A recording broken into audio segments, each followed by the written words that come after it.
Queridos hermanos, Iglesia del Señor, qué bueno volvernos a reencontrar un domingo más, como decía nuestro hermano Guillermo al inicio, de gratitud a Dios por la vida que Dios nos otorga. No tomamos la decisión nosotros de levantarnos con vida esta mañana, fue la decisión soberana de Dios. Y por eso estaremos eternamente agradecidos. Nuestras vidas nunca podrán ser las mismas desde que recibimos a Cristo, desde que Él se entronó sobre nuestros corazones. Y antes de poder entrar al mensaje, quiero solamente hacer un par de aclaraciones. La primera en torno a lo que acabamos de realizar, lo que le llamamos los creyentes y lo que la Biblia nos muestra, la mesa del Señor. ¿Y por qué quiero hacer esta aclaración? Porque desde el día jueves entraron algunas personas, algunas familias que han sido invitadas por familias de nuestra congregación y probablemente están algunos de ellos con nosotros acompañándonos en este servicio, de manera virtual, por supuesto. Y quizá les haya sorprendido, quizás en la misma casa donde ustedes están, han visto que han preparado una copa y fragmentos de pan, y usted se estará preguntando, ¿y por qué hacen esto? Simplemente es una obediencia al mandato del Señor. Si usted desea, tiene una Biblia a su alcance, en 1 Corintios capítulo 11, es una de las cartas del apóstol Pablo. Al finalizar este servicio, usted puede leer ese capítulo 11 de Primera de Corintios, y usted va a encontrar ahí la remembranza que hace el apóstol Pablo con referencia a esto que acabamos de hacer, y que resultó siendo un mandato de parte del Señor también para los suyos. Cada persona que recibe a Cristo como su Señor y Salvador entra a formar parte de la gran familia del Señor. Y al entrar a formar parte de la gran familia del Señor, entra a formar parte de la iglesia de Cristo Jesús y partícipe de esta celebración que le llamamos nosotros de la Santa Cena, porque es un momento donde recordamos lo que Cristo hizo. Lo que hace Pablo ahí en ese capítulo 11 de 1 Corintios es recordar lo que Jesús hizo en la última cena. Y nosotros hacemos lo mismo. ¿Por qué recordar eso? Usted se estará preguntando. Pues porque fue un mandato de parte del Señor. ¿Por qué? Porque somos olvidadizos. Más de 2000 años han pasado acerca de ese sacrificio y somos susceptibles a olvidarlo o a enfocarlo solamente desde una perspectiva religiosa. Pero las Escrituras nos muestran otra realidad, una realidad de comunión, de intimidad, de sentarnos figurativamente a la mesa con el Señor, porque es un preámbulo de lo que tendremos más adelante en el reino de los cielos. ¿Quiénes serán partícipes de esa mesa celestial? Bueno, todos los hijos, los que hayan recibido a Cristo como Señor y Salvador. Y eso habla, y eso nos muestra que no todos pueden ser partícipes, y ya desde aquí lo practicamos nosotros. Por eso es que quizás sus familiares le han dicho, bueno, puedes estar con nosotros, pero no puedo participar del pan, no puedo alcanzarte la copa. ¿Por qué yo no? Se preguntará. ¿Hacen acepción de personas? No. Lo que sucede es que los que están expeditos para participar de esa mesa son estrictamente hijos de Dios, que han nacido nuevamente producto de una decisión de haber recibido en sus corazones a Cristo como Señor y como Salvador de sus existencias. Esas personas, dice la Escritura, pasan a ser automáticamente hijos de Dios. Y como hijos de Dios, tienen acceso a esta mesa. Es decir, el que no es hijo de Dios por nuevo nacimiento, entonces no puede acceder a esta mesa. No la comprende, no la entiende, y seguramente le ha pasado eso a usted en estos últimos minutos. No ha entendido lo que está ocurriendo. Nosotros sí comprendemos, pero yo percibo que usted no. Pero le invito a que nazca nuevamente, a que acepte a Cristo como Señor y Salvador. Entonces, usted vendrá a vida espiritual. Y esa vida espiritual le llevará a la comprensión de lo que las Escrituras dicen y lo que Dios tiene reservado para sus hijos. Entonces, si no pudo participar de esta mesa, no se preocupe. Quizás la próxima vez sí pueda hacerlo o quizás las próximas veces pueda hacerlo. Obviamente que hay cierto camino que recorrer ahí antes de acceder a una mesa del Señor. Entonces, quiero dejar eso en su corazón. Nos da mucho gusto, mucha alegría que pueda acompañarnos esta mañana, pero era necesario aclarar esto para que no se vaya con esta duda, ¿no? Y la razón por la cual nosotros practicamos la mesa del Señor. Lo segundo que quiero más que aclarar, responder, es una pregunta que alguien que nos acompaña esta mañana hizo mientras estaba nuestro hermano Guillermo saludando, y él hacía referencia a nuevas familias que nos estaban acompañando porque las habían invitado algunas familias. Entonces alguien escribió, dijo, ¿cómo puedo invitar a alguien? No es nada complicado. Si usted está conectado con nosotros, le enviaron el link y usted quiere invitar a otro de sus familiares, amigos, a que participe con nosotros, simplemente reenvíele el link y la persona podrá entrar. Claro, explíquele por qué la está invitando y por qué quiere que esté presente, ¿no? Entonces, no es complicado que usted pueda hacer esto. Así es que reenvíe nada más el link de nuestros cultos de oración, de nuestro culto de adoración, como son los días domingos. Los días jueves, a partir de las 8 de la noche, estamos en tiempos de oración. Y sí, usted puede invitar a cualquier persona. Hoy, más que nunca, queremos orar por sus necesidades. Queremos orar por las situaciones difíciles que entendemos que está pasando. Esta pandemia nos ha traído a la realidad de que somos finitos, limitados y en cualquier momento nuestra vida puede ser arrebatada por este virus. Pero los que creemos en el Señor, creemos firmemente que no se nos quita la vida, sino que estamos en las manos de un Dios poderoso, el cual tiene control aún sobre esta pandemia. Entonces no vivimos en la desesperanza, en la inseguridad o en la desesperación o en los miedos. Dentro de un momento yo le voy a hablar acerca de los miedos. Entonces, por esa razón entramos a orar, no solamente por nosotros, sino por toda persona que necesite que oremos por sus familiares, por sus más cercanos. Así que igual, usted recibe el link y usted puede mandarla a todos los amigos que desee, pero explíquele, ¿no? Entre a esta reunión porque queremos orar. Si usted sabe que hay alguna familia que está pasando por necesidad, cientos de familias que ahorita están buscando una cama UCI, oxígeno, están en el inicio de este virus que ha ingresado a su organismo y queremos orar por esas necesidades. Para eso está diseñado los días jueves y está abierto a cualquier persona, está abierto a cualquier familia. Así que sin ningún reparo, por favor, usted será bienvenido los días jueves a partir de las 8 de la noche. Curiosamente, este jueves que viene, de esta semana que estamos empezando, no empezaremos a las 8, porque usualmente tenemos nuestro culto de 8 a 10 de la noche aproximadamente.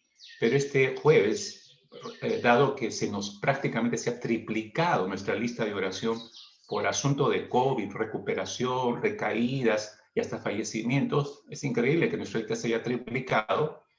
Nos dimos cuenta, necesitamos orar más. Entonces, este próximo jueves tendremos una media vigilia de oración. Vale decir, de 9 de la noche hasta las 12 de la noche estaremos orando por todas estas necesidades y necesitamos hacerlo. Hemos sido convocados a una reunión de todas las iglesias en Lima. El LED nos ha convocado. A la 1 de la tarde tenemos que entrar, así que terminado nuestro culto, así casi pegado. Si usted puede, conéctese, por favor. ¿Por qué ese llamado tan apretado, diría usted? No se ha visto la semana pasada. No, porque hace un par de días apenas han enviado esa convocatoria, porque creo que está pasando lo mismo que está pasando en nuestra iglesia a todas las iglesias. Increíblemente, seguramente igual como nosotros, se ha triplicado o cuadriplicado las necesidades de salud. Están cayendo muchos de nuestros hermanos y familiares víctimas del COVID y por eso LED ha visto las autoridades, tenemos que orar más. Tenemos que clamar más a las puertas del Señor. Por eso es que enviaron la invitación y la convocatoria hace un par de días. La extendimos apenas la recibimos en nuestra página y por eso le invito, si usted puede, conéctese a través de la página de LED, Lima el Encuentro con Dios, por Facebook Live. Usted puede entrar a partir de la 1 de la tarde y unirse a todas las iglesias que vamos a estar orando por esta necesidad. Muy bien, con esas aclaraciones quisiera entrar a nuestro sexto tema de nuestra serie, Discipulado Perseverante.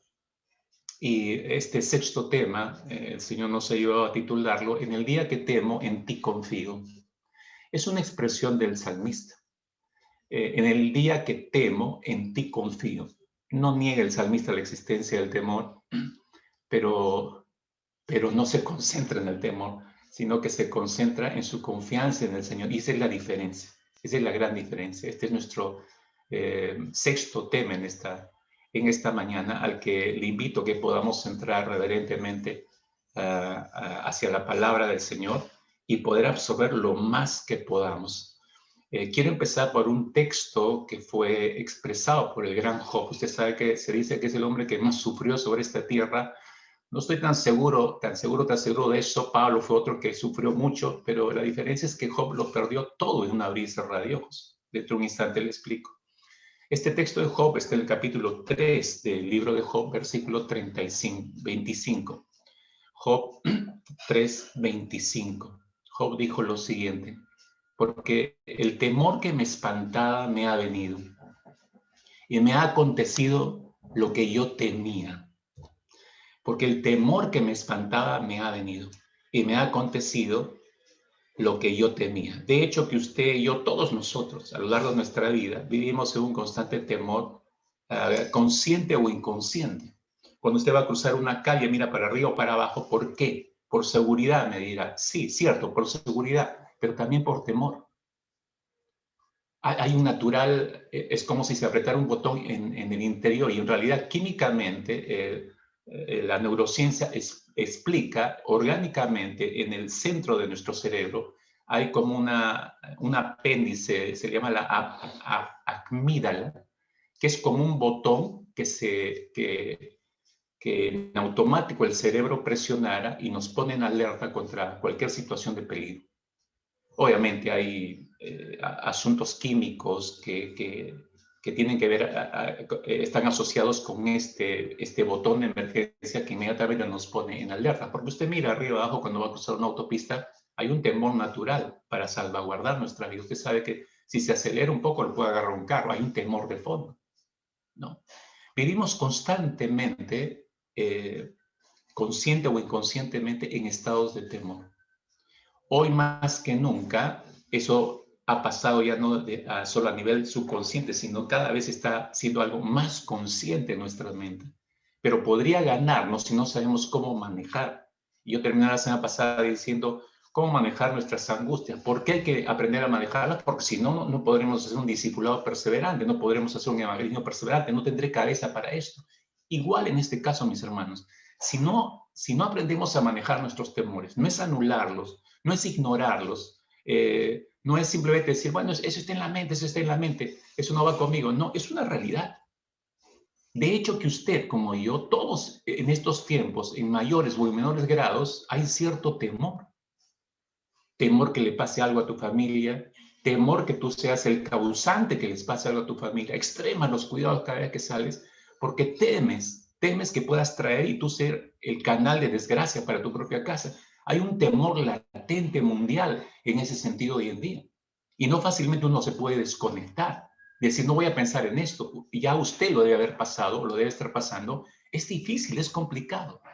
Es lo que Job está diciendo, porque el temor que me espantaba me ha venido.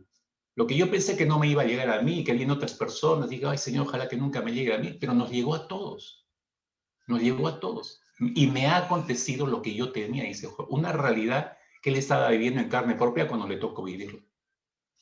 Déjeme traer a su memoria, todos los que somos peruanos y hemos vivido esta tragedia, creo que van a recordarlo inmediatamente. Hace 23 años atrás, mis hermanos, para ser más exactos, un 17 de diciembre de 1997, la residencia del embajador de Japón aquí en Lima, Perú, fue tomada por asalto por un comando terrorista, comunista.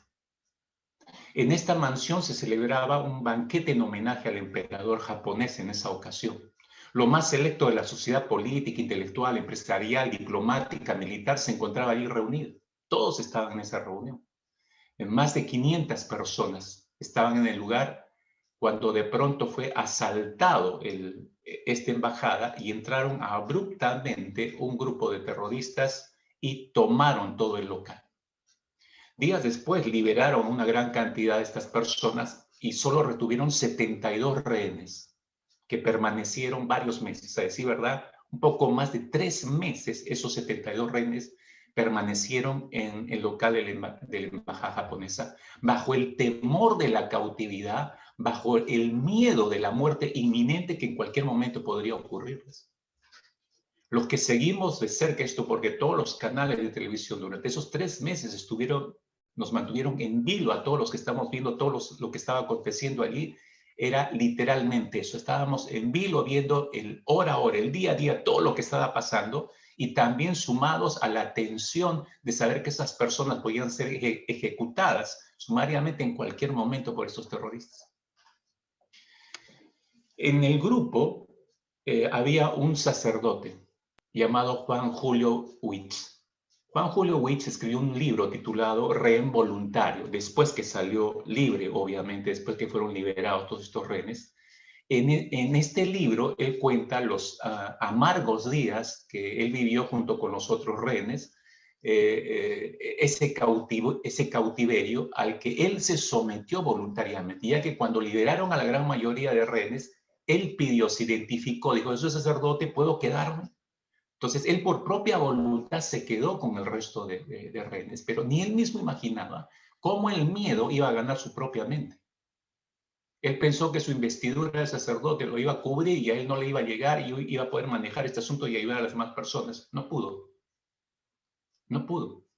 En este libro, Rehén Voluntario, en uno de los párrafos, Witz escribió lo siguiente. Escuche con cuidado, esto es revelador porque muestra el alma del ser humano. Escribió Witz, con la espalda en el piso, dijo, y las piernas encogidas, trato de dormir y en vez de contar corderos, cuento rehenes. En la oscuridad total me invade otra vez el desaliento y la rebeldía. Durante el día procuro mostrar serenidad y dar ánimo a mis compañeros. Ahora, en el silencio y la oscuridad, siento la rabia, la protesta contra el MRTA, contra el gobierno, contra todo este absurdo. Al mismo tiempo me pregunto, ¿dónde está Dios? ¿Por qué permite que nos pase todo esto? ¿Qué sentido tiene? Siento miedo de morir. Puede ser mañana, quizás pasado mañana o dentro de una semana, morir o quedar mutilado, rodeado por centenares de personas tiradas por el suelo, que en cualquier momento podemos estar cubiertos de sangre y agonizando, y que ahora tratamos de encontrar el precario consuelo del sueño como un paréntesis a nuestras angustias interiores. Creo que todos nos sentimos muy solos, aunque cada uno procura animarse y animar a los demás. Obviamente mis hermanos han pasado muchísimos años de escrito. Este sacerdote ya está fallecido, pero fíjese, como ser humano no pudo contener el miedo. Miren cómo ganó el miedo hasta el punto de cuestionar la existencia o la presencia de Dios. ¿Dónde empieza, mis queridos hermanos, el miedo en la historia del ser humano? ¿Dónde empieza nuestra alma a percibir? ¿Dónde está el génesis del miedo? Yo quisiera empezar por este primer punto rápidamente en esta mañana. ¿Cuándo es que el ser humano tuvo la experiencia de sentir miedo por primera vez? ¿Por qué esto es importante para nosotros ahora? Porque respondiendo a esa pregunta nos va a ayudar a descubrir el génesis del miedo, su punto de partida en el alma del ser humano, pero también nos va a ayudar a verlo en su real dimensión para enfrentarlo y vencerlo bíblicamente. Digo, para verlo en su real dimensión y enfrentarlo y vencerlo bíblicamente, porque recuerda que el pecado ha trastocado toda nuestra forma de pensar, toda la estructura mental. Entonces podemos estar viendo al miedo como el gran gigante Goliat, pero no lo estamos viendo desde la perspectiva de un David. ¿Quién es este gigante incircunciso que se atreve a desafiar a los ejércitos del Dios viviente? Digo, mientras toda una nación estaba temblando a sus espaldas. ¿Cómo es que este adolescente podía ver una cosa diferente a lo que todo un ejército armado podía estar viendo y que tenía delante de sus ojos? Es la forma en que nuestra mente ve a Dios. Es la manera como nuestros pensamientos, y como les decía, esta amígdala en nuestro centro de nuestro cerebro, percibe y se activa rápidamente ante cualquier situación que lleve a la persona a un estado de vigilia porque teme que va a ocurrir algo. Tenemos una mente y funcionamos con una mente caída, recuérdelo. Una vez más le hago recordar esto. Entonces, ¿cuándo es que el ser humano tuvo la experiencia de sentir miedo por primera vez? Ahora me comprenderá porque es importante que entendamos ese génesis para poderlo ver en la dimensión correcta. Quizá muchos de ustedes están sintiendo el miedo, sí, pero quizá lo están viendo como el gran gigante, cuando no es el gran gigante. En todo caso, yo te invitaría, empieza a mirar tus temores como los vio David. ¿Por qué caminó hacia este gigante? Porque su mente estaba respaldada en Dios, no estaba puesta en la dimensión del problema que tenía delante de él. Por eso no temió que fuera 4 o 5 veces más grande que David. Entonces, creo que tenemos que Todas estas semanas se ha dado cuenta, Dios está nos está ayudando no solo a sanear la mente, sino a pensar de forma diferente, ¿no? A pensar de forma diferente. Entonces nos va a ayudar a ver el génesis del miedo, a ver su real dimensión para enfrentarlo y vencerlo bíblicamente. Entonces quiero explicarle lo siguiente rápidamente para que usted capte esto en las escrituras. Génesis capítulo 1 nos muestra que cuando el hombre fue creado de manera perfecta. Esta vista nos va a ayudar a comprender lo que le quiero explicar. En Génesis capítulo 1, versículo 31. Génesis 1:31 dice, y vio Dios todo lo que había hecho. Vio Dios todo lo que había hecho. Si tiene su Biblia abierta ahí en Génesis 1:31 y ve nomás hacia atrás los siguientes versículos, Dios ha terminado toda la creación, incluyendo al hombre. Creó todo y al último creó al hombre. Ese fue el orden. Entonces Dios ve todo, es cuando terminó todo. Dice, vio Dios todo lo que había hecho, y eso significa que está incluido el hombre. Vio todo lo que había hecho, incluyendo al hombre, y he aquí, dice, que era bueno en gran manera. Todo lo que había hecho el Señor. Eso significa, eso de bueno en gran manera, significa perfecto. Entonces, si está considerado el hombre ahí, mis hermanos, entonces la mente del hombre tenía una creación perfecta a estas alturas, Génesis 1:31. La mente del hombre tenía una dinámica, por ser perfecta, tenía una dinámica de pensamiento totalmente diferente a la dinámica de pensamiento que nosotros tenemos ahora, con esta mente caída y embargada por el pecado. Entonces, todos sus pensamientos, todos los pensamientos de Adán y Eva, todo su sentir, todo su actuar, giraba en torno por un lado, en torno a su comunión con la presencia del Señor. En torno a su comunión con la presencia del Señor. Hermanos, realmente, escuchen esto, realmente Adán hablaba con Dios cada día. Así, literalmente, realmente Adán hablaba con Dios todos los días. Se encontraba con él y entablaba un diálogo, y para él de lo más normal. Génesis capítulo 1, versículo 28 nos muestra claramente esta dinámica entre Dios y Adán. Dice allí Génesis 1:28, y los bendijo Dios, Adán y Eva, y les dijo. Ese les dijo, ¿con quién está hablando Dios? Con Adán y con Eva, está interaccionando con ellos. Ahí tiene usted la dinámica de comunión, de intimidad con la presencia del Señor. Usted avanza hasta el siguiente versículo, versículo 29 del capítulo 1 de Génesis. Y dijo Dios, os he dado toda planta que da semilla y será para comerlas, dice. Está hablando con ellos. Ahí está la dinámica de comunión con la presencia del Señor. Dios está hablando con Adán y Eva. Y eso era algo normal para ellos. Entonces, esta comunión con la presencia del Señor, en base a esta, giraba la vida de Adán y Eva, giraban todos sus pensamientos, su sentir y su accionar, pero también giraba en torno a su comunión con la palabra del Señor. Dios les hablaba para decirles cómo debían vivir, y ellos oían esa palabra y ese mandato y lo obedecían. Así de simple. Algunos quieren encontrar una forma de vida en el jardín del Edén, entre Adán y Eva y Dios, más compleja, más complicada, súper espiritualizada. Miren, era de lo más sencillo. Dios todos los días se encontraba con Adán y Eva, conversaba con ellos, les daba directrices de cómo deberían vivir. Ellos oían esa palabra del Señor y no tenían ningún problema con obedecerla. Ese era su sistema de vida, y su mente estaba llena no solo de presencia de Dios, sino de palabra de Dios. Dios creó al hombre perfecto en este sentido, pero esa perfección fue atacada inmediatamente. Aparece Satanás en el panorama de la vida de Adán y Eva y de la creación de Dios, y estropea esa perfección. Ahora, ¿cómo lo hizo Satanás?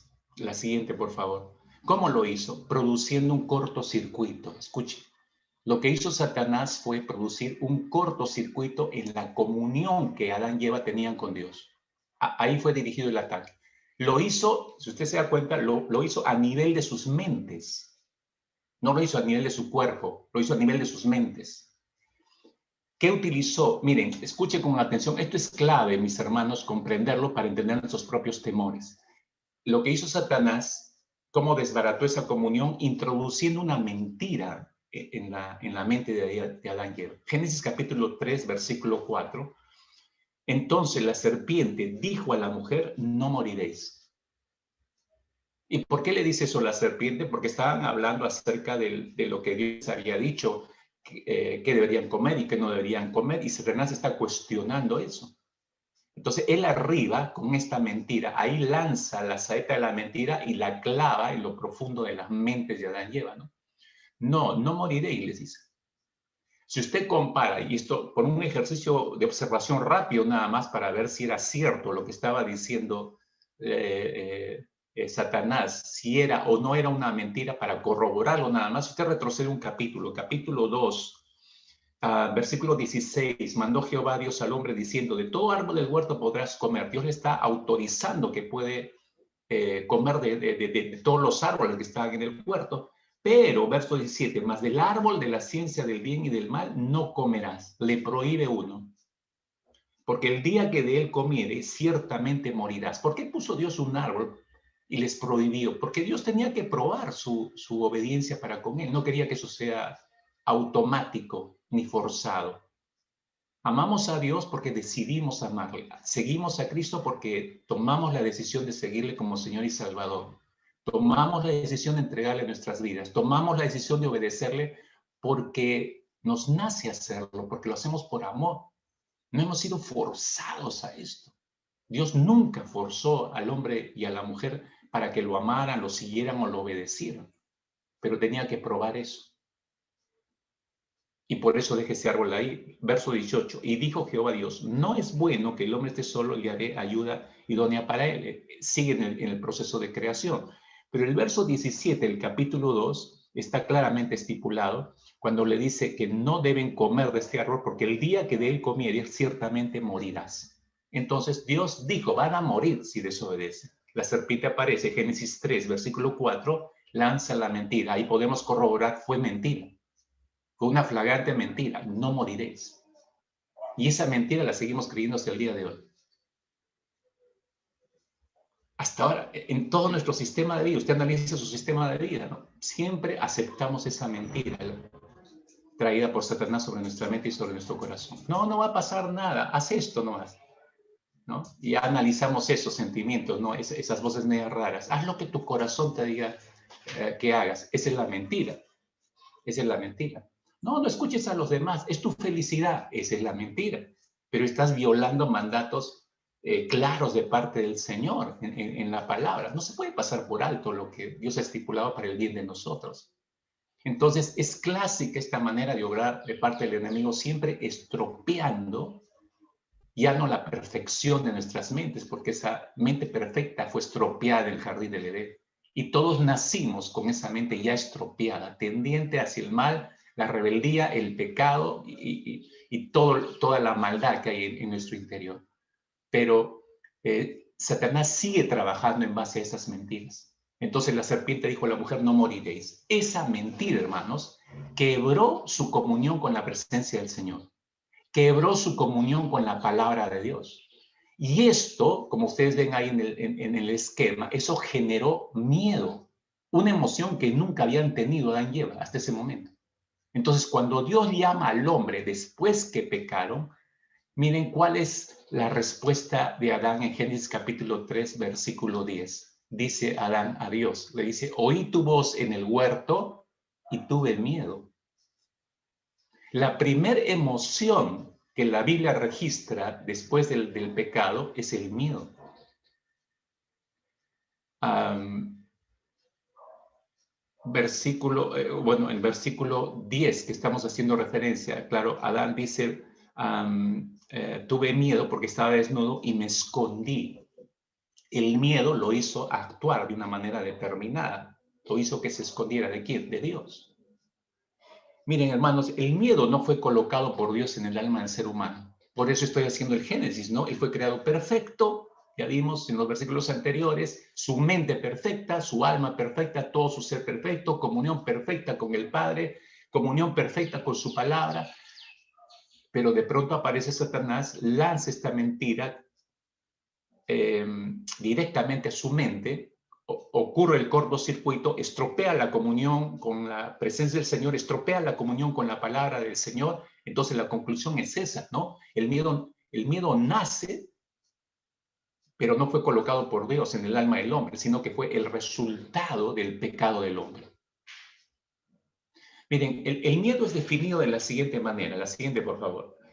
Emoción caracterizada por una intensa sensación desagradable provocada por la percepción de un peligro real o imaginario, presente o futuro. En sentido general, así es definido el miedo, como una emoción intensa, ¿no?, que se percibe en nuestras almas, provocada por la percepción de un peligro. Ese peligro puede ser real o puede ser imaginario. Algunas personas tienen diversos tipos de miedo, ¿no? Hay arañas, y tú miras, no hay arañas. Se tiene una aracnofobia terrible, ¿no? Por todo lado hay arañas, ¿no? Es un miedo. O los diminutos ratones, no hablo de ratas, ¿no? Hablo de ratoncitos, encima de la mesa, ¿no? O encima del refrigerador ya está trepado, ¿no? Que alguien mate a este roedor, ¿no? Miedos, ¿no? Sube usted a un ascensor, no puede aguantar ni 2 segundos, ese encierro, ¿no? No puedo aguantar las alturas, me dan miedo, etcétera, etcétera. Tenemos una serie de emociones, percepciones intensas, desagradables, que provocan esa percepción de peligro, real o imaginario, presente o futuro. Y si nos pasa algo, y mañana, si todos nos morimos el próximo mes, presentes o futuros. Adán, mire, leyendo estos textos de Génesis, Adán tuvo exactamente esa sensación.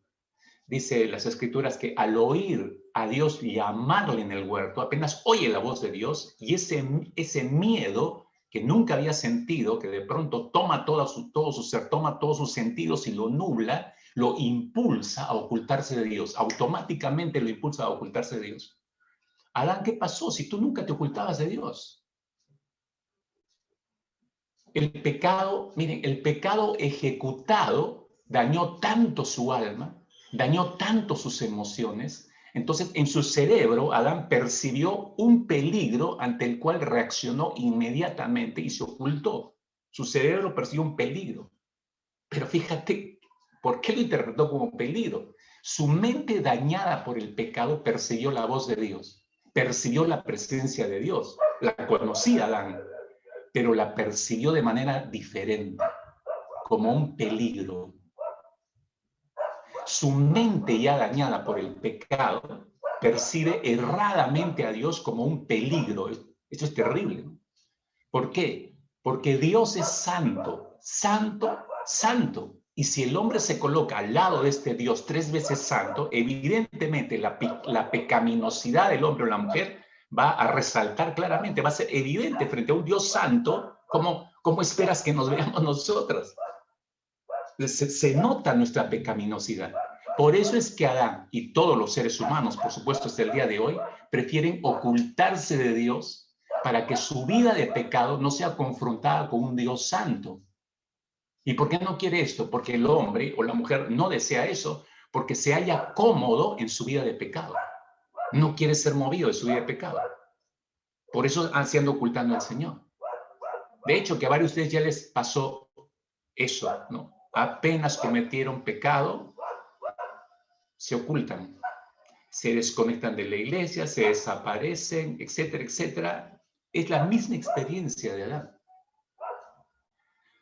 En todo caso, mis hermanos, permítanme formular, de acuerdo a todo lo que acabamos de ver, permítanme formular una definición del miedo mucho más cercana a lo que dicen las Escrituras. Y esta sería mi definición particularmente, ¿no? El miedo es la emoción resultante en el alma y en la mente de una persona que se ha permitido que una o más mentiras hagan nido en su mente, quebrando así su comunión con Dios y su palabra. Repito una vez más, el miedo es la emoción resultante en el alma y mente de una persona que se ha permitido que una o más mentiras hagan nido en su mente, quebrando así su comunión con Dios y con la palabra del Señor. Esto vendría a ser el miedo desde una adecuada perspectiva bíblica. Esto es sumamente importante, mis hermanos, para manejar nuestros miedos. Le pongo un ejemplo para que vea lo delicado que es esto, hermanos queridos, con todo esto que estamos pasando. Entonces, planteo, por ejemplo, la siguiente, por favor. Planteo este ejemplo de la siguiente manera. Esta es la mentira que llega a nuestra mente. La COVID-19 es más poderosa que Dios. Esa mentira, hermanos, esa mentira ocasiona un cortocircuito en nuestras mentes, en nuestra comunión con Dios. Es decir, quiebra la comunión con la persona de Dios, haciéndonos perder de vista la presencia de nuestro Padre fiel, como cantamos hace unos minutos atrás, en el momento de la enfermedad, en el momento de la angustia. ¿Dónde está tu Dios? Empieza a decirte la mente trastocada, ¿no? ¿Por qué ha permitido que te alcance la enfermedad? ¿Por qué te hace sufrir así? ¿Por qué hace sufrir a tu familia? ¿Dónde está que no te sana? Entonces el miedo se apodera de nuestras almas. ¿Por qué? Porque ha quedado quebrada la comunión con la persona de Dios. Y ya no vemos a Dios igual. Igual que Adán, ¿no? Por eso ya no lo percibió a Dios como su Padre fiel, sino como un peligro. Aquellos que han pecado y se ocultan y luego vuelven a aparecer, no les gusta, por lo menos pastoralmente cuando hablamos, no les gusta que hagamos referencia al pecado que han cometido. Ay, ya pastor, ya pasó, ya vamos para adelante nada más. No, es que no puedes ir adelante si primero no te arrepientes, no verificas si te has arrepentido. Y para eso tienes que verificar hasta dónde tu pecado ha embargado todo tu ser. No, pero eso ya pasó, ya le pasó. No quieren hablar y se ocultan. Y se ocultan. Pero si se siguen ocultando, nunca van a restaurar la comunión quebrada con la persona de Dios, porque el miedo se apodera de nuestras almas. Ahora, pero también esta mentira que estamos analizando quiebra la comunión con su bendita palabra. Nublados nuestros sentidos, mis hermanos, por esta mentira, la COVID-19 es más poderosa que Dios. Mira cómo se está matando a las personas. ¿Dios acaso puede detener eso? Es más poderosa que Dios. Nublados nuestros sentidos espirituales, nos hace perder de vista las promesas de Dios. Las promesas de Dios. A través del miedo empieza a cuestionarlas en nuestra mente. Por ejemplo, ¿no dijo que estaría contigo todos los días hasta el fin? ¿Dónde está, pues? No es cierto, dice.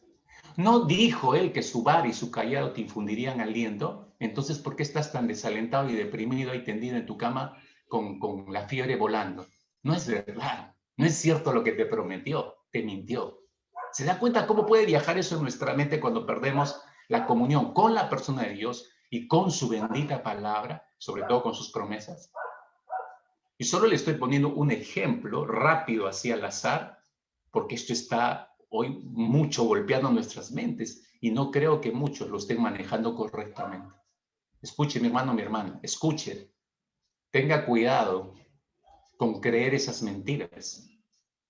Tenga cuidado con dejar que hagan nido en su mente y empiecen a quebrar toda su comunión con la presencia del Señor y con la palabra del Señor.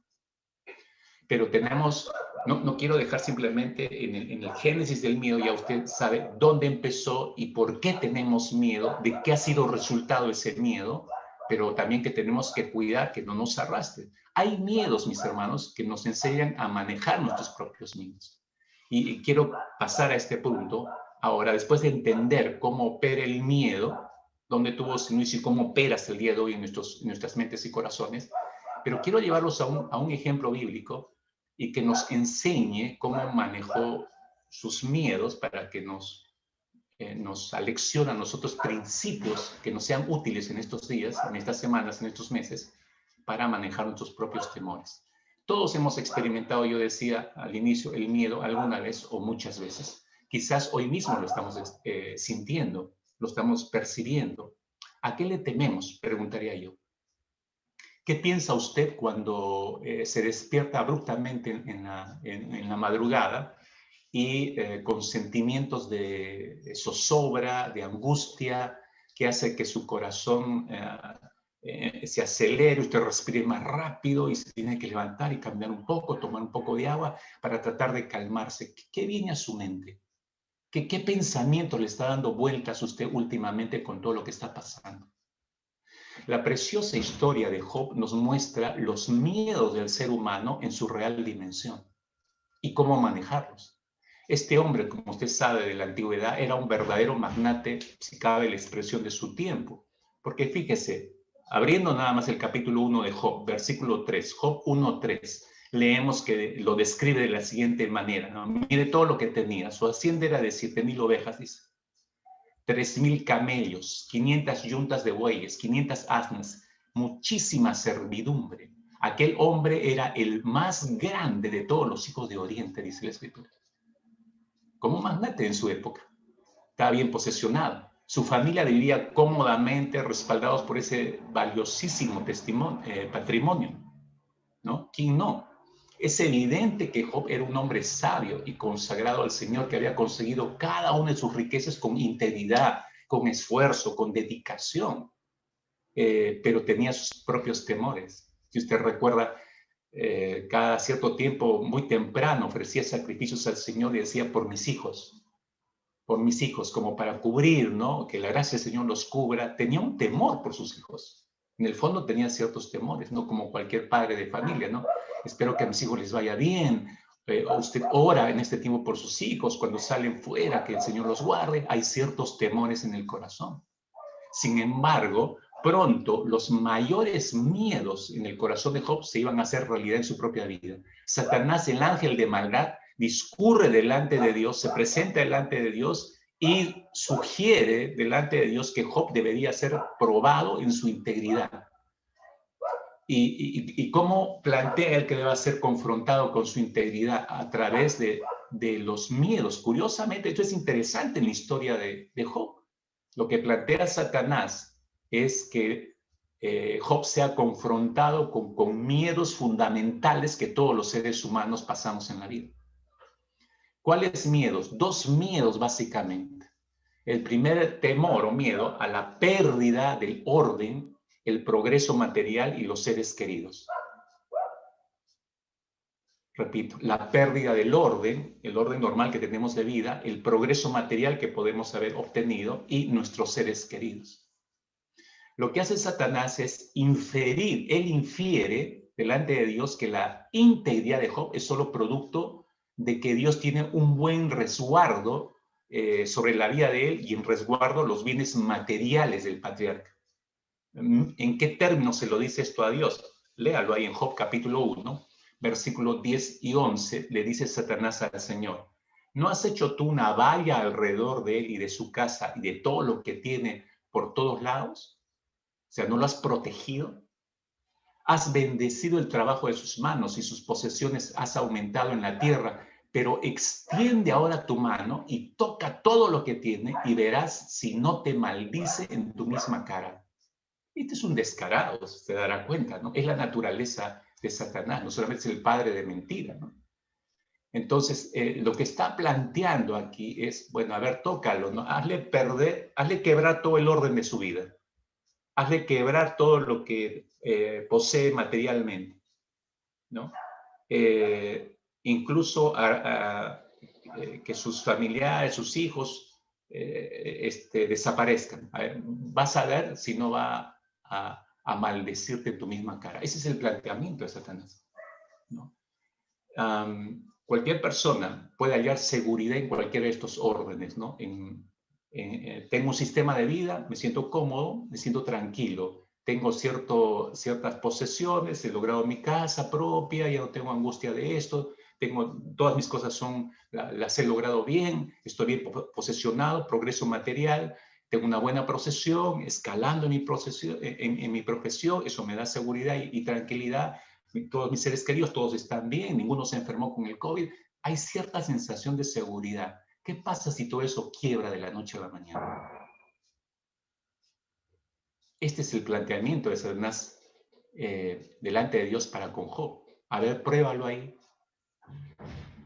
Pero eso genera miedos. Las pérdidas de cualquiera de estas cosas generan miedos en el corazón del ser humano. Usted se queda de la noche a la mañana sin casa, de hecho que va a haber un miedo profundo. Le pasa algo a todos sus familiares, va a crear un miedo profundo. Ahí dice que se va a quebrar Job, dice Satanás. Ahí se va a quebrar. Pero él estaba infiriendo, porque él no puede ver nuestros pensamientos. No ve el interior de ninguna persona. Solo Dios. El segundo temor es la pérdida de salud y la integridad física. Acá se te va a terminar de caer por el suelo y va a blasfemar contra ti, te va a insultar y te va a decir una serie de cosas, le está diciendo Satanás a Dios. La pérdida de la salud y la integridad física. Capítulo 2 de Job, versículo 4 y 5. Satanás respondiendo al Señor. Miren lo que le dice al Señor. Piel por piel, le dice a Dios. Si todo lo que el hombre tiene dará por su vida, sin embargo, extiende ahora tu mano y toca su hueso y su carne, verás si no te maldice en tu misma cara. Cuando todo va bien en nuestras vidas, obviamente, gloria a Dios, y estamos muy bien, Dios te amo con todo mi ser, pero que toque nuestro cuerpo, caiga nuestro ser, y Dios no responda ninguna oración por sanidad, y yo siga deteriorándome, la enfermedad sigue avanzando, y yo sigo orando para ser sano, y ninguna de esas oraciones son respondidas, ¿qué reacción hay en su mente, en su alma y en su corazón? En un día, mis hermanos, escuchen, en un día, de forma sorpresiva, como suelen ocurrir las cosas que más nos atemorizan, ¿no? Job vio desaparecer literalmente todas sus riquezas bajo la mano de delincuentes y las fuerzas de la naturaleza. Todo se vino abajo. Ni sus amados hijos se salvaron de este día siniestro. Y esto que él cada día o cada cierto tiempo clamaba a Dios por sus hijos, ofrecía sacrificios y le pedía a Dios cobertura sobre ellos, y que de un momento a otro todos los hijos murieran. Imagínense el cortocircuito que podría causar a la mente de cualquier hombre. Todos ellos murieron. Al día siguiente de la catástrofe material y personal, Job fue atacado por una sarna maligna de procedencia desconocida que cubrió todo su cuerpo. Es como decir ahora, ¿no? Bueno, todos tus familiares te quedas sin hogar, te echaron del trabajo, y encima, bueno, todos los años que he laborado, todo mi CTS, todo está ahí, te robaron todo, te saquearon digitalmente tus cuentas del banco, te quedaste sin nada, absolutamente sin nada. Y encima, cuando te enteras de esto, al día siguiente te entregan los resultados de tu prueba COVID positivo. Tus pulmones 50, 60% afectados. Urgentemente tienes que hospitalizarte y tú dices, ¿qué está pasando aquí? Después de la sorpresa y obviamente de la estupefacción que sufrió Job, es seguro que un pavoroso temor, no es difícil imaginar esto, hermanos, es seguro que un pavoroso temor, un pavoroso miedo se fue apoderando de cada célula nerviosa de su atormentada mente y de su atormentado cuerpo de Job. Es casi seguro, hermanos. Miles de preguntas sin respuestas bullían por su mente, como suele ocurrir.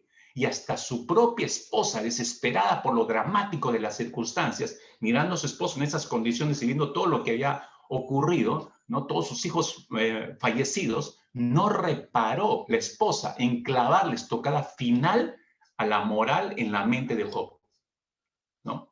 Mira lo que dice ahí Job capítulo 2, versículo 9. Le dice a su esposo, aún conservas tu integridad, maldice a Dios y muérete. ¿Podrán haber palabras más terribles, hermanos? Cuando un hombre espera, cuando un hombre se ha quebrado, cuando un hombre ha perdido un montón de cosas, espera como mínimo que su esposa sea su sostenimiento. Si aún puede perder de vista a Dios, pero ahí está mi esposa, en ella me sostendré. Pero si aparece tu esposa y dice, mira, maldice a Dios y muérete de una vez, ¿qué te queda? Como decimos nosotros criollamente, te dejan sin piso. Dime, si ya estabas sumido en el temor y esperabas encontrar la mano, el hombro de tu esposa para apoyarse, pero ella lo retira y te dice, muérete, ¿a dónde se va ese hombre? Se va al vacío. ¿Aún conservas tu integridad? ¿Qué tal pregunta, digo yo? Este hombre, no, hermanos, por favor, comprendamos esto. Este hombre, Job, no está filosofando acerca del dolor y el miedo. Job no está escribiendo un libro acerca de reflexionando sobre el dolor que ha conocido, ha conversado con las personas. No, el drama lo está viviendo él en carne propia. Y lo está viviendo a un nivel verdaderamente cataclísmico. Su vida está deshecha, hermano. Su salud está perdida, quebrada. Su familia no está más, está totalmente desarmada su familia. Todo aquello que tenía valor está simplemente destruido y sin remedio. Esa es la percepción que tiene Job. Era tal la profundidad de su drama, hermanos, que cuando sus amigos, de acuerdo, esos 3 amigos que llegan para consolarle, cuando llegan no esperaban verlo en esa condición a Job, que él siempre fue un hombre íntegro, que dominaba todo, estaba en control de todo, pero encuentra un hombre totalmente derrumbado, quebrado. Y está la profundidad del drama que ellos ven en Job, que se quedan, dice la Escritura, 7 días en silencio, atónicos, sin ninguna palabra que salió de sus labios. Job capítulo 2, versículo 13 nos muestra ese cuadro, ¿no? Entonces se sentaron, dice, en el suelo con él por 7 días y 7 noches sin que nadie le dijera una palabra, porque veían que su dolor era muy grande. Y hay algo más que los amigos no lograban ver. Veían quizás el dolor porque él podía tener quejas, veían su cuerpo totalmente llagado, lo podían observar, pero lo que ellos no podían ver es hasta dónde el miedo había calado en lo profundo del alma y la mente de Job. No podían ver eso. No podían ver todo lo que se estaba desatando en su mente producto del miedo. Nadie puede ver eso en nuestro interior, mis hermanos. Usted puede hacerse el fuerte, mostrar a su casa que todo está bajo el control, pero usted está dentro sufriendo porque el miedo lo está carcomiendo, le está carcomiendo el alma por completo, porque no sabe cómo manejar ese miedo. De seguro que a nadie que esté en su sano juicio, mis hermanos, ni siquiera pensaría en la posibilidad de tener que pasar por estas circunstancias semejantes. Job jamás pensó que le iba a tocar de esta manera de vivirlo, igual como nos pasa hoy en día. Nadie, hermanos, en su sano juicio hubiera pensado que sufriría el embate de COVID-19, y menos ver fallecer a seres amados junto a uno, a amigos cercanos, menos. Pero lo que quedó claro, hermanos, es que la teoría satánica de la blasfemia por parte de Job ante pérdida abrupta nunca se consumó, nunca se dio. De la boca de Job nunca salió algo contra Dios. El dolor y los miedos de Job no lo desintegraron. Anote esto bien y con letras gigantes, hermanos. El dolor y los miedos de Job no lo desintegraron hasta el punto de perder su integridad y su confianza en el Señor. No pudieron derribar eso. No le pudo robar eso. Y estamos hablando, como decía, una experiencia cataclísmica, una experiencia abrumadora, una experiencia que podría derribarnos a cualquiera de nosotros, probablemente como hombres. ¿Por qué la pérdida de lo material no lo mató de miedo? Necesitamos revisar esto, mis hermanos, para que nos ayude a nosotros mismos y descubrir los principios. Si Job pudo hacerlo, entonces podemos también nosotros hacerlo. Si Job pudo manejar de esta manera sus miedos, nosotros también podemos hacerlo. ¿Por qué la pérdida de lo material no lo mató de miedo Job? Simplemente, hermanos, porque Job sabía que lo material nunca es lo esencial en la vida del hombre. Vuelvo a repetir. Job descubrió mucho antes que le llegara esto. La semana pasada estábamos hablando de reeducar la mente. El jueves estábamos hablando a través del Salmo 119, la estrofa 19, el salmista fue preparando su mente antes que llegara el momento de la angustia, antes que llegara el temor. Si usted ha desperdiciado todos los años antes de esta pandemia, y digo desperdiciando con entrar y salir de la iglesia y nunca tomar en serio la palabra del Señor, llegó la pandemia, usted no llegó preparado. Pero los pocos que empezaron a trabajar sobre su mente y empezaron a prepararse, esta pandemia los ha golpeado, les ha hecho sentir miedo, sí, pero ese miedo no los ha derrotado por completo, porque ya venían preparándose en su mente y en su corazón. Simplemente Job sabía que lo material nunca es lo esencial en la vida del hombre. Y miren de qué forma lo expresó en el capítulo 1 de Job, versículo 21. Job dijo lo siguiente: desnudo salí del vientre de mi madre y desnudo volveré allá. El Señor dio y el Señor quitó. Bendito sea el nombre del Señor. Esto hay que escribirlo con letras, no sé, gigantes ahí encima de nuestras cabeceras, no sé. Es importante, las cosas materiales tienen su importancia, pero no son esenciales. porque desnudos vinimos y desnudos nos vamos. Y así como el Señor dio, en cualquier momento Él puede tomarlo, porque todas las posesiones que nosotros las titulamos como nuestras son de Él en realidad. ¿Qué nos queda a nosotros? Seguir bendiciéndolo. Qué gran lección de Job, ¿verdad? Ahora entendemos mejor por qué cuando se quedó sin nada en lo material, no se desgarró la vestidura, de, oh, es que todos los años que me ha tomado conseguir todo esto, mi cuenta bancaria y mi casa y todo quemado, todo derribado. No, no se desquició, no lo mató, sintió un poco de miedo, sí, de temor natural, pero no lo mató. Todo era temporal y no esencial para Job. Escuche, todo era temporal y no esencial para Job. La pregunta es, ¿lo es para nosotros? ¿Lo es para ti? ¿Lo es para mí en estos tiempos? Job sabía que las riquezas del corazón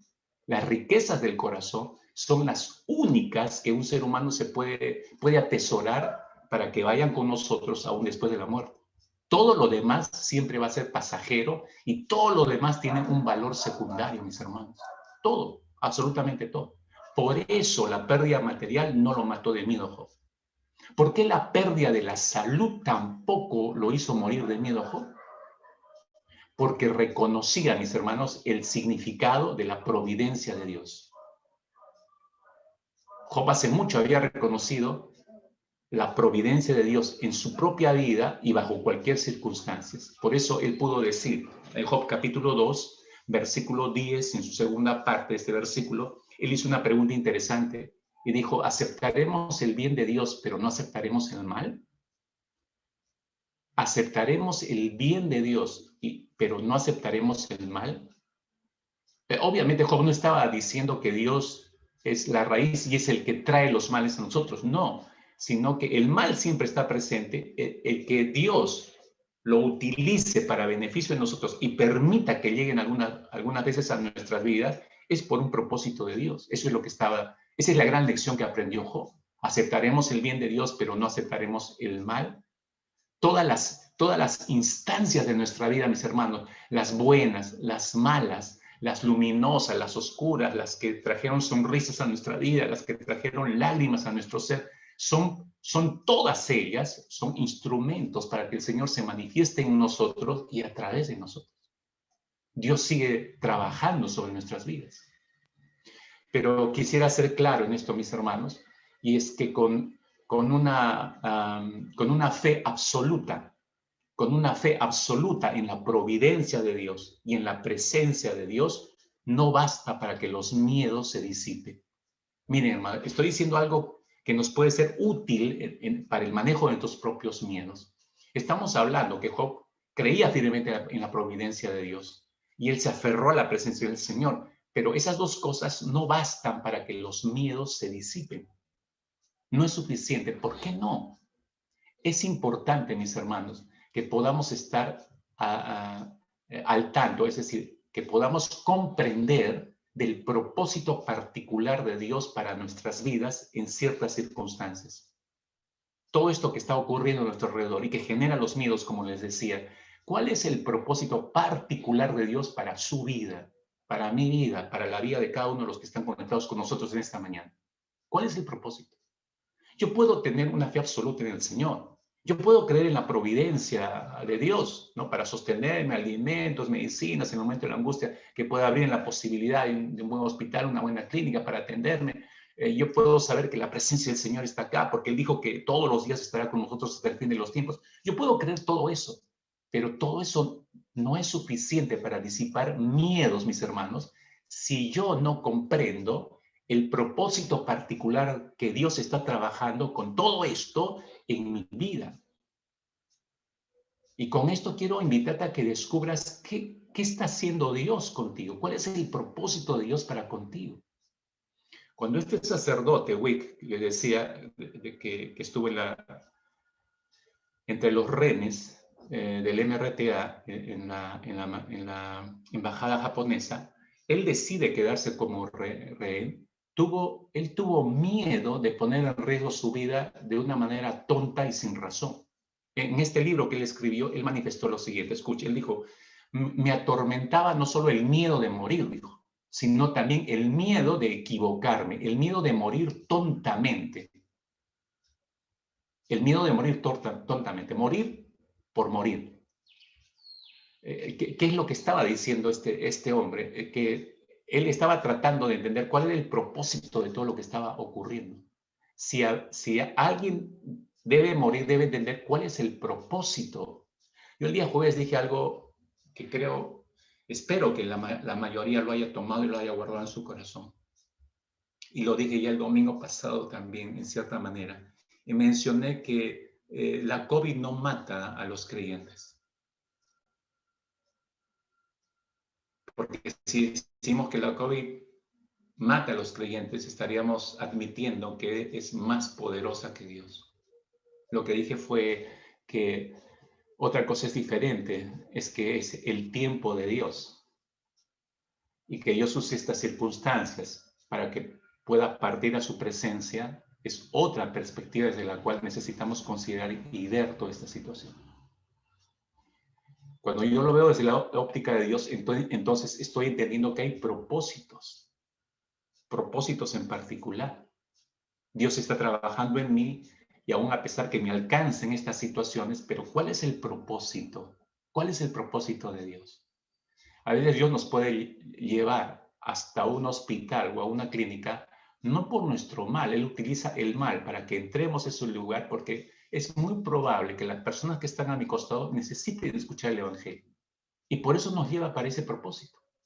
Pero a veces no lo vemos así. Porque estamos pensando en nuestro mal, nos centramos en nosotros, pero no estamos viendo el propósito particular de Dios para nuestras propias vidas.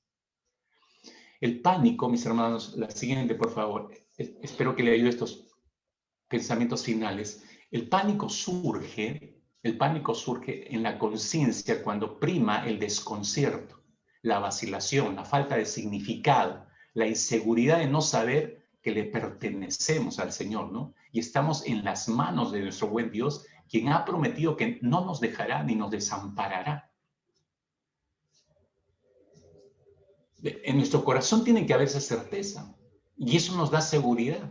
Entonces, desde esa seguridad, hermanos, podemos ver la dimensión del miedo. El miedo puede estar clavado en el alma, puede estar clavado en nuestra mente, pero cuando yo tengo esta certeza de seguridad, de pertenencia del Señor Jesucristo y que estoy en las manos de un Dios mucho más poderoso que la pandemia, que el virus, que los miedos, y que Él ha prometido encima que no nos va a dejar, que nunca nos va a desamparar, que todos los días de nuestra vida va a estar con nosotros, entonces yo puedo mirar al miedo como lo miró David a Goliat, en la dimensión correcta. Lo puedo mirar en la dimensión correcta y puedo enfrentarme incluso a él como David y vencer como David. Cuando hay claridad de propósito, mis hermanos, la siguiente, por favor. Cuando hay claridad de propósito y seguridad de redención en Cristo al haber respondido en fe a su llamado, entonces el miedo se disipa. En su lugar, una columna de fortaleza y seguridad se impone en el corazón, sin importar cuáles sean las circunstancias y cuánto nos tiemble el cuerpo. ¿Por qué digo esto, hermanos? Porque cuando hay claridad de propósito y seguridad de redención en Cristo, sobre todo, seguridad de redención. Si ya Cristo pagó por mí, ya yo he sido redimido, le pertenezco a Él. Al final, así Dios permita que a través de este virus sea alcanzado y sea llevado a su presencia, pero la seguridad de pertenencia en Él, la seguridad de ya haber sido redimido, entonces hace que yo no sea arrastrado por el miedo, sino que más bien, como digo acá, es como una columna de fortaleza y seguridad sobre mi corazón. A pesar que todo mi ser pueda estar temblando por causa del miedo, pero como a Job no me mata de miedo. Porque sé a quién le pertenezco, porque sé quién es mi Dios, porque sé lo que está haciendo conmigo, porque sé por qué está permitiendo todo esto. La comprensión y el entendimiento de todo esto, la claridad de propósito me ayuda mucho a ver la dimensión de mi temor en el interior de mi alma.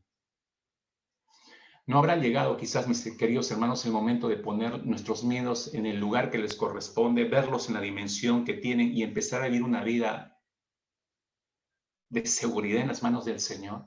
Yo creo que este tiempo que vivimos, mis hermanos, es un tiempo muy marcado acerca de cómo debemos vivir de esta manera, enfrentando nuestros miedos. Si lees con detenimiento los evangelios, vas a ver que el mejor antídoto para el miedo es reconocer que solo Jesucristo puede darnos esa seguridad. Nadie puede darnos esa seguridad, que no se puede encontrar en ninguna otra parte ni en ninguna otra persona. Solamente Cristo nos puede dar esa seguridad. Eso es lo que encontró Job. Si queremos hacer un recuento de personajes bíblicos, Job descubrió esto, pero también hace 2000 años atrás, Pedro, el apóstol de Jesucristo, también lo entendió cuando Jesús le dijo, no temas, desde ahora serás pescador de hombre. ¿Se imaginas a Pedro? Estaba en su empresa cuando el Señor lo llama. Y su mente, así es la mente de todo hombre, ¿no? Me está llamando, me está diciendo que deje todo mi trabajo de toda una vida, con esto sostengo a mi familia, y con esto sostengo, y no solo tengo a mi familia, tengo a mi suegra incluso viviendo con nosotros, entonces es doble presupuesto, entonces ¿de dónde va a salir para todo esto? La mente del hombre es así. Hay un temor, no puedo dejar esto, acá está mi seguridad. Pero Jesús, que conoce el interior, le dice, pero no temas, desde ahora serás pescador de hombres. Ven, sígueme. Este es el miedo que se disipó en el corazón del leproso, ¿te acuerdas? Lucas capítulo 5, versículo 13, cuando Jesús tocándole, él vino y le dijo, si quieres limpiarme, Señor, límpiame. Él se corrió el riesgo de acercarse a Jesús porque podía haberlo corrido a pedradas o la gente lo pudo haber matado a pedradas por el simple hecho de acercarse. Se corrió el riesgo. Pero dice Lucas capítulo 5, versículo 13, ese leproso estaba con miedo delante del Señor. Jesús le tocó con la mano, lo toca y le dice, quiero. Queda limpio, le dice. Al momento se le quitó la lepra al enfermo. Y no solo se le quitó la lepra, se le quitó todo el miedo. ¿Te das cuenta cómo la presencia del Señor, la convicción de fe por encima de nuestros temores, este leproso otra vez, por encima de los miedos, temores, se corría el riesgo que lo mataran a pedradas, pero se acercó con todo ese miedo y ¿qué es lo que encontró? La sanidad que requería. La sanidad que requería. Ese fue el miedo que vencieron los amigos del paralítico. ¿Recuerdas a los amigos del paralítico? En la mañana estábamos escuchando una historia por la radio con mi esposa de estos amigos que se vieron en el cautivo. Estos sí eran amigos, realmente eran grandes amigos, ¿no? Pero había un temor en ellos de no culminar. El que estaba en la camina, el paralítico, el miedo de que no fuera sanado, de que no alcanzaron a Jesús, encima nadie los dejaba pasar. Porque pregúntate, ¿por qué subieron por el techo? ¿Por qué levantaron el techo? ¿Por qué llegaron hasta ahí? Porque no los dejaban pasar, a pesar que veían así del ser humano. Oye, mira, acá tenemos un paralítico, por favor, para que lo sabe el Señor. No, pastillas. Y tuvieron que pensar la manera y el techo. Grandes amigos, se jugaron todo, pero todos ellos, los amigos y el paralítico, tenían sus propios temores. ¿No? Se atrevieron a romper ese techo y bajar a su amigo para que Jesús los sanara, con los temores respectivos. Y así lo hizo Jesús. Lucas capítulo 5, versículo 25, encontramos la culminación de esta bella historia. Dice, al momento el paralítico se levantó delante de todos, tomó la camilla en que estaba acostado y se fue a su casa alabando al Señor. Y todo ese accionar descrito en el versículo 25, el paralítico levantándose, imagínate, tomando su camilla y se va alabando al Señor, dime, no te muestra claramente, no hay ninguna presencia de miedo, pero si retrocedes, como se hace en las máquinas de las películas, retrocedes hasta cuando están afuera con los amigos, te vas a descubrir que los 4 amigos, los 3 amigos y el paralítico estaban llenos de miedo, de no culminar con su proyecto. Pero luego ves al paralítico saliendo, alabando al Señor, cero miedo. Es el miedo que venció Mateo, ¿recuerdas? Al dejar una vida de seguridad en lo material para consagrar toda su vida en lo espiritual al obedecer el llamado de Jesús. Y esto que Jesús no usó un gran argumento para llamarlo, pasó junto a él cuando estaba cobrando en su mesa de cobrar los impuestos, pasó y le dijo, sigue, punto. No le dijo nada más. Entonces, dice Lucas capítulo 5, versículo 28, entonces Leví se levantó y dejándolo todo, siguió a Jesús. El versículo es muy sintético, hermano, pero la profundidad es tremenda, ¿no? Leví se levanta. Escucha lo que Dios le está diciendo. Se levanta, mira todo el dinero que tiene ahí encima. Sabe todo, sabe cómo funciona el cobro, el robo de impuestos en ese tiempo, ¿no? Pero mira su dinero, mira a Jesús, mira el dinero, mira a Jesús, deja todo a su mesa y sigue al Señor. Al inicio, obviamente, dejo todo esto, temores naturales, temores, acá está mi seguridad, con esto como, con esto vivo, ¿qué va a ser de mí? Pero el temor es rápidamente disipado. La voz del Señor es mucho más poderosa. Despeja todo temor. Así que, mi hermano, mi hermana, podemos perder el miedo, escúcheme, podemos perder el miedo cuando sabemos que Jesús vino a buscarnos y nos rescató, nos redimió de nuestra condición y concediéndonos el arrepentimiento, porque eso es una gracia de parte del Señor que nos lleva a una nueva vida. Nuestra vida dio un vuelco total.